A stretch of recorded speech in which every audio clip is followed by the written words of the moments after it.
नमस्कार दोस्तों, आज हम बात करने वाले हैं होम लोन के बारे में। होम लोन होता क्या है और किस तरीके से ले सकते, आपके लिए बहुत इंपॉर्टेंट है। और होम लोन के लिए सबसे इंपॉर्टेंट चीज यही है कि आपको उसको माइंड में रख के बात करनी है, ध्यान में रख के लोन पास करवाना है। सबसे इंपॉर्टेंट बात बता रहा हूं, उसको ध्यान से सुनना। होम लोन में जो आपको बहुत बहुत बहुत ज्यादा इंपॉर्टेंट है, आपको ये नहीं कि कहीं भी जाके होम लोन उठा लिया, ऐसी बात नहीं है।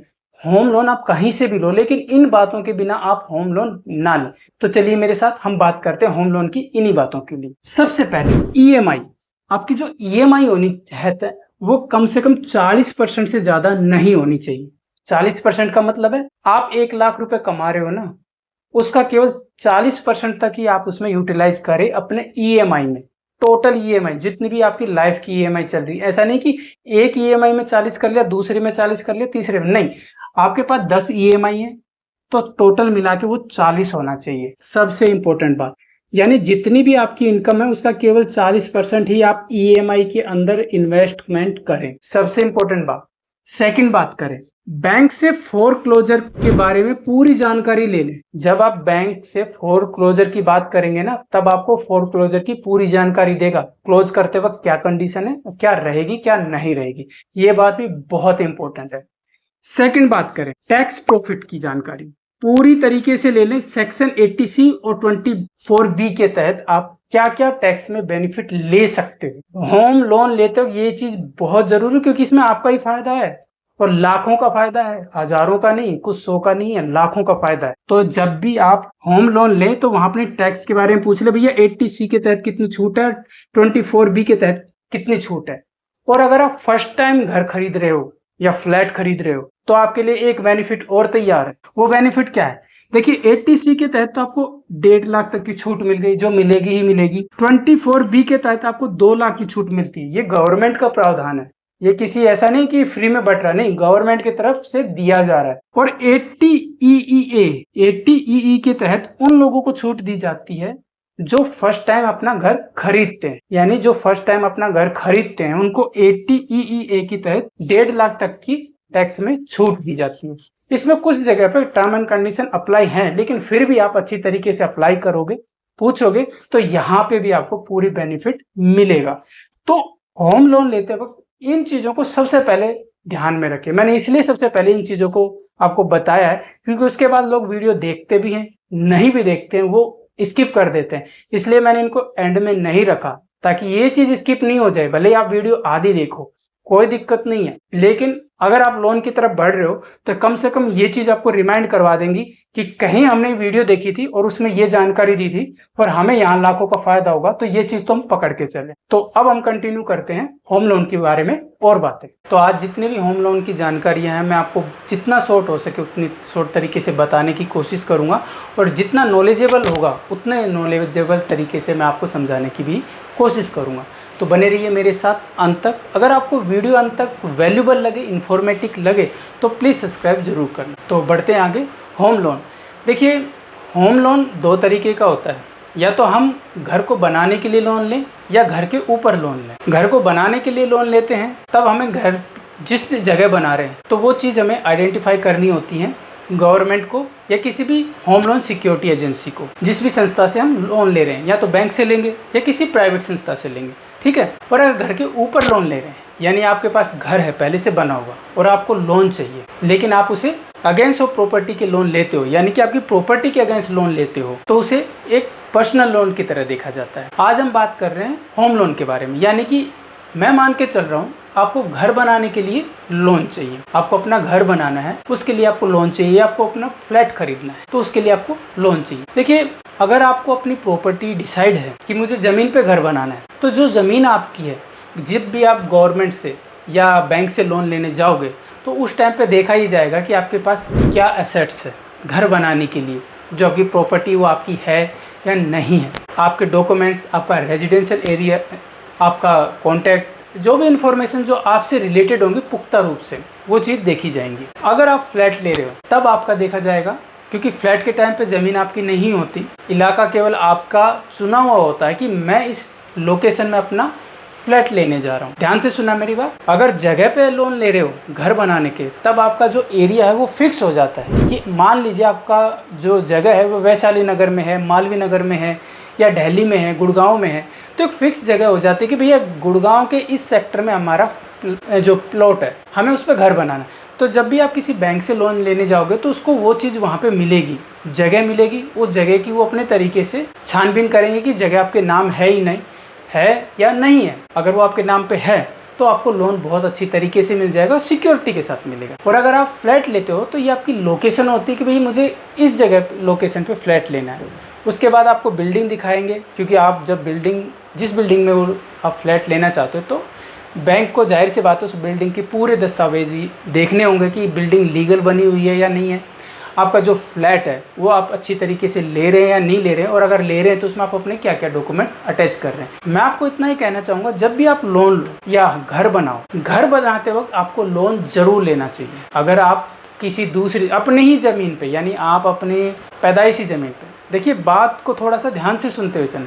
अगर आपके पास पुश्तैनी ज़मीन है और उस पर घर बना रहे हो तो तब तो कोई दिक्कत नहीं है, उस पर आराम से लोन भी मिल जाएगा, उस पर आप अच्छी तरीके से घर भी बना सकते हो, तब तो आप पूरा कैश में भी बना सकते हो। लेकिन मान लीजिए आप किसी दूसरी जगह के रहने वाले हो और किसी दूसरी जगह जाके अपना घर तैयार कर रहे हो, उस कंडीशन में आपको घर बनाने वक्त सबसे ज़रूरी है लोन का लेना। इसलिए नहीं कि आपके लिए ईजी हो जाएगा, वो इसलिए ताकि आप जब लोन अप्लाई करोगे ना तो गवर्नमेंट उस चीज़ को अच्छी तरीके से छान लेगी कि आपके लिए जो एसेट्स आपको प्रोवाइड करवाया गया है, किसी भी पार्टी ने आपको जो बेचा है, वो सचमुच लीगल है या नहीं है, वो सचमुच उसी का था जो आपको हैंडओवर किया गया है। जो भी राइट होंगे ना उस ज़मीन के, उस प्लॉट के, उस फ्लैट के, गवर्नमेंट आपको सुविधाजनक तरीके से एज इट इज प्रोवाइड करवा देगी अगर आप लोन लेते हो। तो मेरी मानना तो यही है, अगर कभी भी आप अपना घर बनाते हो किसी दूसरी जगह या जगह लेकर, तो प्लीज़ उस पर लोन ज़रूर लें, क्योंकि अगर आप लोन लेके बनाओगे तो गवर्नमेंट या वो संस्था उस जगह की पूरी तरीके से सिक्योरिटी की जांच करेगी, और आपके लिए तो डबल फ़ायदा हो जाएगा, क्योंकि आपके लिए भी एक तरीके से डबल जांच हो जाएगी। आपको पूरी तरीके से ये पता लग जाएगा कि भाई जगह उसी इंसान की थी जिससे मैंने ली है और बिल्कुल लीगल तरीके से उसने मुझे दी है। वरना कई बार क्या होता है, प्लॉट तो किसी एक का होता है और उसने फर्जी तरीके से या स्कैम के तरीके से 3, 4, 5 लोगों को वो एक ही प्लॉट बेच दिया होता है। तो इस चीज़ का थोड़ा सा ध्यान में रखना चाहिए। इसलिए हमारे लिए होम लोन बहुत ज़रूरी हो जाता है, क्योंकि वहाँ पे हमारी ज़मीन की, हमारे फ्लैट की जांच अच्छी तरीके से हो जाती है। तो अब बात करते हैं होम लोन के लिए ज़रूरी डॉक्यूमेंट। तो सबसे पहले आपका जो होम लोन के लिए, जैसे मान लीजिए पैन कार्ड आप अटैच करोगे, ठीक है। सेकंड आप आधार कार्ड अटैच करोगे।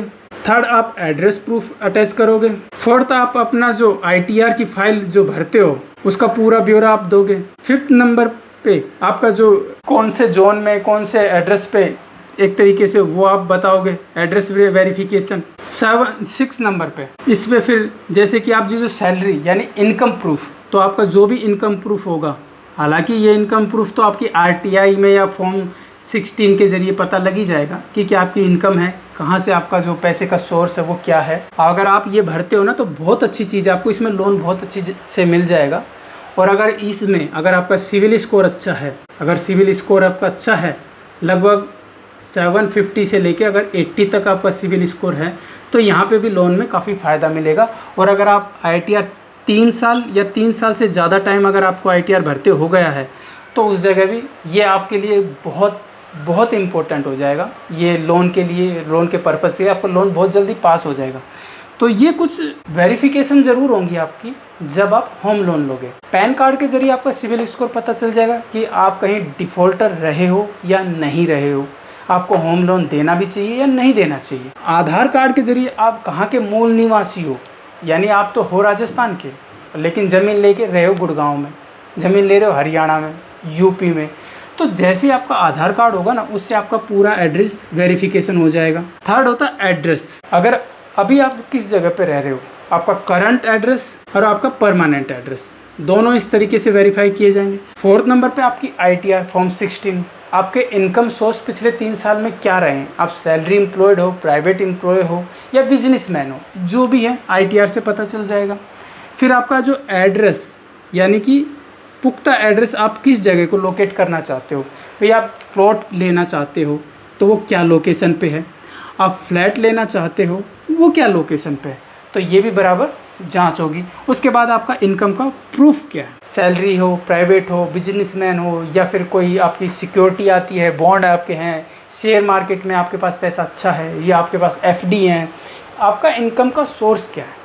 भाई आप होम लोन लेने जा रहे हो और आपके पास 1 करोड़ की एफडी है, मान लीजिए आपके पास 1 CR की एफडी है, तो जाहिर सी बात है आपकी एफडी को उनको गारंटर बनाना पड़ेगा एक तरीके से, क्योंकि आपके पास 1 करोड़ की एफडी है। तो लोन लेते वक्त तो कोई प्रॉब्लम नहीं आएगी, क्योंकि गारंटर के रूप में आपकी एफडी होगी उनके पास।